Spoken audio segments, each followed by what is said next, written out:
ஜிப்மர் மருத்துவமனை வளாகத்தில் அமைந்துள்ள சர்வதேச பொது சுகாதார கல்வி மையத்தில் பாரத பிரதமர் பாரதிய மக்கள் மருந்தகம் இன்று திறக்கப்பட்டது. இதில் துணைநிலை ஆளுநர் டாக்டர் தமிழிசை சவுந்தரராஜன் மக்கள் மருந்தகத்தை திறந்து வைத்தார். இதில் ஜிப்மர் மருத்துவமனையின் இயக்குநர் டாக்டர் ராகேஷ் அகர்வால் மற்றும் மருத்துவ அதிகாரிகள் பலர் பங்கு பெற்றனர்.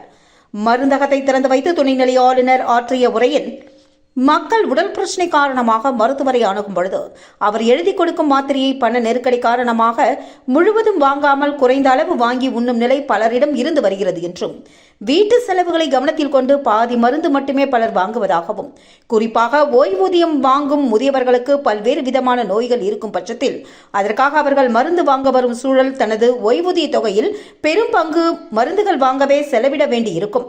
அதன் காரணமாக அவர்களின் வாழ்நாள் குறைந்து கொண்டே செல்கிறது. மேலும் பாரத பிரதமர் நரேந்திர மோடி இந்த திட்டத்தின் மூலம் மேற்சொன்ன அனைத்து சிக்கல்களும் முடிந்துவிட்டது.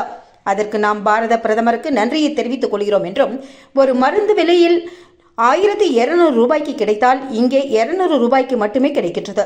சானிட்டரி நாப்கின் ஒன்று 1 ரூபாய்க்கு விற்கப்படுகிறது. ஜிப்மர் போன்ற மிக பெரும் மருத்துவமனை இங்கு இருப்பதற்கு நாம் அனைவரும் மகிழ்ச்சி அடைய வேண்டும் என்று கூறிய துணைநிலை ஆளுநர், நமக்கு மிக அருகிலேயே மிக உயரிய சிகிச்சை அளிக்கக்கூடிய இடமாக ஜிப்மர் மருத்துவமனை திகழ்கிறது என்றார்.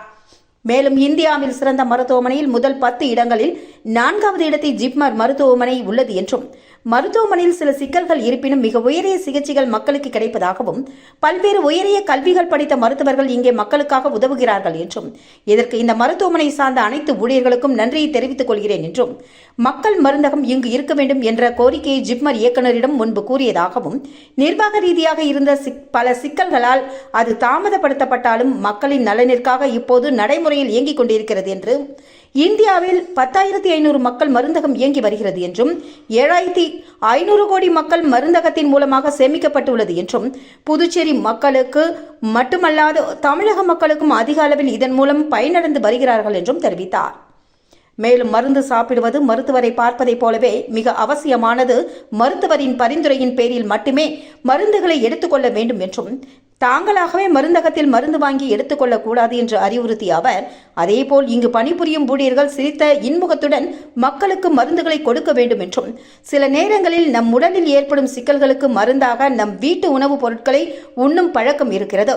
அவ்வாறு செய்யாமல் எத்தகைய சிறிய உடல் சிக்கல்களையும் உதாசீனப்படுத்தாமல் தக்க மருத்துவரை அணுகி கவனமாக பாதுகாப்பாக இருக்க வேண்டும் என்றும் அறிவுறுத்தினார்.